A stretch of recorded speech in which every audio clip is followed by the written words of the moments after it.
Welcome back to Carvaganza and let's talk about cars. Kali ini kita nggak akan review mobil baru atau test drive. Kita akan bahas soal serba-serbi teknologi di dunia otomotif. Sekarang ini udah banyak banget teknologi yang ada di mobil yang kita pakai sehari-hari, apalagi kalau keluaran baru. Dan sekarang sebagian besar pabrikan otomotif berlomba-lomba menawarkan mobil dengan fitur yang banyak dan menarik. Nggak cuma dari pabrikan premium, tapi sampai ke mobil yang harganya juga murah. Tapi tahu nggak kalau ternyata banyak dari teknologi yang kita nikmati sekarang di mobil-mobil itu datang dari dunia balap. Ajang seperti Formula One, endurance dan rally udah sejak lama dimanfaatkan oleh pabrikan otomotif menjadi laboratorium pengembangan teknologi yang kemudian diterapkan ke mobil jalan raya. Tapi fitur-fitur ini bukan hanya diterapkan untuk mengoptimalkan performa mobil, banyak juga yang manfaatnya penting untuk safety atau keselamatan. Ada juga yang sifatnya sebagai pendukung kenyamanan selama perjalanan. Apa saja teknologi populer di dunia otomotif sekarang yang ternyata diadopsi dari dunia balap? Ini dia daftarnya. Pedal shifter. Mobil modern sekarang sudah nggak asing lagi dengan yang namanya pedal shifter. Itu fitur yang ada di balik setir untuk pindah gigi. Fitur ini membuat proses memindahkan gigi transmisi jadi lebih praktis dan cepat tanpa harus melepas tangan dari setir. Walaupun mungkin nggak banyak pengendara yang mungkin pakai fitur ini dalam kondisi mengendara sehari-hari. Ferrari adalah pabrikan yang berjasa menciptakan pedal shift untuk pertama kalinya ke dunia otomotif. Pertama kali fitur ini muncul adalah di mobil balap Formula One, tepatnya mobil Ferrari 640 tahun 1989. Ferrari mengembangkan fitur ini berharap bisa membuat pembalapnya lebih fokus dan cepat di atas lintasan, terutama saat mengurangi kecepatan sebelum masuk ke tikungan. Ferrari juga yang pertama menerapkan pedal shift ke mobil produksi di jalan raya, tepatnya pada mobil F355 F1. Setelah itu, bisa dibilang semua pabrikan lain di dunia ikut sediakan pedal shift jadi fitur standar di produknya. Sekarang kita bisa lihat kan, mobil sekelas Honda Jazz dan Mazda 2 aja udah pakai pedal shift. Tombol multifungsi di setir. Yang satu ini nggak jauh-jauh dari pedal shift karena memang letaknya masih di area setir. Seperti pedal shift, sekarang mayoritas mobil di pasar juga udah punya berbagai macam tombol di setir untuk berbagai fungsi, entah itu untuk audio, cruise control, atau beberapa fitur lainnya. Nah, tombol di setir ini juga diadopsi dan dikembangkan dari dunia balap mobil. Suka lihat kan kalau mobil balap seperti di F1 atau endurance di Lemang itu setirnya unik yang punya berbagai macam tombol dan bahkan kadang warna-warni. Beda dengan mobil jalan raya, tombol di mobil balap justru fungsinya untuk memilih setting mobil mulai dari engine mapping, traction control, komunikasi sama tim, atau bahkan untuk minum. Mungkin yang paling mirip fungsinya seperti di mobil balap itu ada di mobil sport seperti Ferrari, Lamborghini, atau bahkan BMW M Series dan Mercedes AMG. Energy Recovery System. Mungkin kalian kenal dengan teknologi hybrid, misalnya yang ada di Toyota Camry, Honda CR-Z, atau bahkan Nissan Kicks. Teknologi hybrid menggabungkan fungsi mesin pembakaran konvensional dengan kombinasi motor listrik dan baterai untuk menyimpan energi kinetik yang kemudian diolah untuk menjadi energi tambahan untuk menambah performa. Tujuannya adalah untuk membuat konsumsi energi di mobil jadi lebih efisien.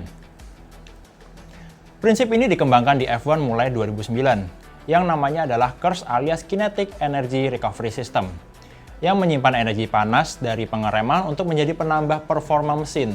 Seiring waktu, teknologi hybrid semakin berkembang dan meluas dipakai di dunia balap. Yang paling signifikan dipakai di mobil balap prototipe di Le Mans.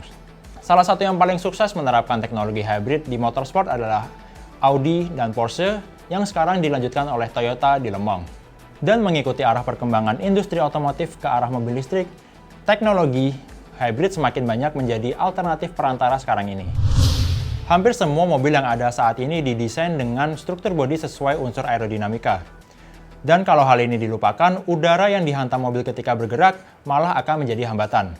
Di era tahun 1950 sampai 1960-an, mobil-mobil mulai terpengaruh bentuk streamline yang diambil dari mobil balap. Kemudian berevolusi menjadi sebuah riset tersendiri mengenai bagaimana mendesain sebuah mobil secara presisi agar berbentuk streamline dan memiliki nilai aerodinamika yang tinggi. Sampai sekarang, berbagai perkembangan aerodinamika di dunia balap, khususnya F1, terus berusaha diadaptasi ke mobil di jalan raya. Tujuannya kurang lebih sama untuk meringankan koefisien drag atau daya hambat dengan meningkatkan downforce dan membuat laju mobil lebih stabil di kecepatan tinggi.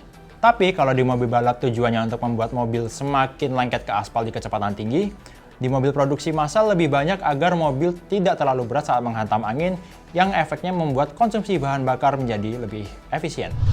Active Suspension.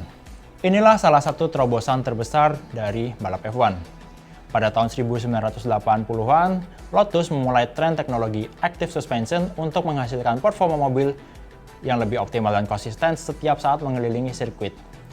Sistem yang bisa menyesuaikan karakter suspensi dengan kondisi sirkuit ini mencapai puncaknya pada mobil balap Williams FW15 di tahun 1992. Saking efektifnya teknologi ini sampai membuat Williams dominan menjadi juara di tahun tersebut. Tapi sayangnya Active Suspension tidak menjadi tren yang berlangsung lama di F1 karena terlalu mahal untuk dikembangkan. Sekarang, udah banyak mobil di jalan raya yang punya teknologi ini demi memberikan kenyamanan dan performa handling yang lebih andal dalam satu paket suspensi. Ban. Setiap tahun di Formula One, pabrikan ban melakukan pengembangan untuk bisa menerjemahkan performa terbaik mobil menjadi lap time terbaik. Saat ini F1 disupport oleh Pirelli yang sekaligus menjadikan ajang ini sebagai laboratorium eksperimen. Semua data dari hasil performa ban diolah para engineer untuk dipelajari dan diterapkan ke ban jalan raya. Misalnya saja material karet ban yang diuji ketahanannya. Lalu tingkat grip ban baik untuk jalanan dalam kondisi kering maupun dalam kondisi basah saat hujan. Jadi kalau sekarang kita bisa merasa aman nyetir dalam kondisi hujan deras, yaitu salah satunya berkat mobil balap. Rem cakram. Bukan lagi hal yang spesial untuk mobil di era sekarang. Tapi rem cakram juga salah satu teknologi atau perangkat yang awalnya dikembangkan untuk mobil balap. Tujuannya ya bukan lain adalah agar mobil bisa mengurangi kecepatan sampai berhenti dengan baik dan aman. Rem cakram dikembangkan saat rem tromol dianggap sudah tidak bisa memberikan performa sesuai kecepatan mobil balap yang semakin kencang seiring waktu. Untuk rem cakram bukan lahir dari Formula One tapi dari balap endurance Le Mans. Baja sekarang udah jadi material yang paling umum dipakai untuk membuat rem cakram di mobil. Sementara untuk mobil kencang seperti di Ferrari dan Lamborghini, nggak jarang pakai material campuran dari karbon dan keramik untuk membuat rem cakram. Material ringan. Pernah dengar nggak soal prinsip power to weight ratio atau perbandingan bobot dan tenaga pada mobil? Nah, prinsip dasar mechanical fisika ini jadi perhatian utama pengembangan mobil balap. Seiring dengan berkembangnya teknologi dan perangkat yang semakin banyak di mobil balap, satu-satunya cara membuat mobil tetap kompetitif selain menaikkan tenaga pada mesin adalah membuat mobil punya bobot seringan mungkin. Cara paling umum yaitu menggunakan material ringan dan kuat yang menjadi basis komponen. Misalnya mesin, ada yang pakai bahan mulai dari aluminium untuk blok sampai plastik pada cover head. Sedangkan bodi, sekarang selain aluminium untuk meringankan bobot, juga tidak jarang ada yang pakai carbon fiber. Manfaat yang signifikan untuk mengurangi berat ini juga sampai membuat material tadi dipakai untuk membuat chassis. Ambil contoh seperti McLaren dan BMW yang udah mulai pakai carbon fiber sebagai bagian dari konstruksi chassisnya. Nah, jadi itu dia teknologi-teknologi menarik di dunia otomotif yang datang dari dunia balap atau motorsport. Kira-kira apa teknologi lain yang mungkin juga menarik dan datang dari dunia otomotif seperti motorsport atau bahkan bukan dari dunia otomotif sekalipun? Silakan tulis pendapat di kolom komen dan jangan lupa untuk like dan subscribe ke channel Carvaganza.